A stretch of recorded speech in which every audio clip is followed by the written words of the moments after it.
το Σάββατο 12 Πέμπτου 2012 θα γίνει διακοπή της κυκλοφορίας από το ύψος της Δοδόνης και Σταύρου Νιάρχου μέχρι την παραλίμνια περιοχή. Πιο αναλυτικά, Δοδόνης, Κεντρική Πλατεία, Οδός Αβέροφ, Καραμαλή και Πλατεία Παβίλη. Από η ώρα 3 το μεσημέρι της ιδίας μέρας θα γίνει απομάκρυνση όλων των οχημάτων από τους οδούς Δοδόνης, Πλατεία, Κεντρική Πλατεία, την Οδό Αβέροφ, την Καραμαλή και την Πλατεία Παβίλη. Κυρίως στο ρεύμα που οδηγεί στην είσοδο της πόλης και στην παραλίμνια περιοχή.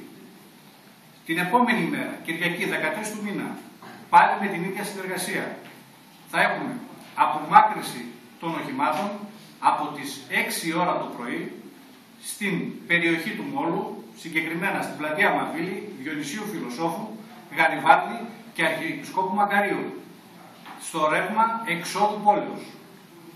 Στη συνέχεια θα έχουμε την διακοπή και εκτροπή της κυκλοφορίας από τις 8 η ώρα το πρωί, σταδιακά μέχρι πέρα στο μέτρο. Επειδή τα μέτρα είναι έντονα, η υπηρεσία μας και η Δημοτική Αστυνομία ζητάμε την κατανόηση και τη συνδρομή των συμπολιτών μας, προκειμένου τα μέτρα αυτά να στεφθούν με επιτυχία.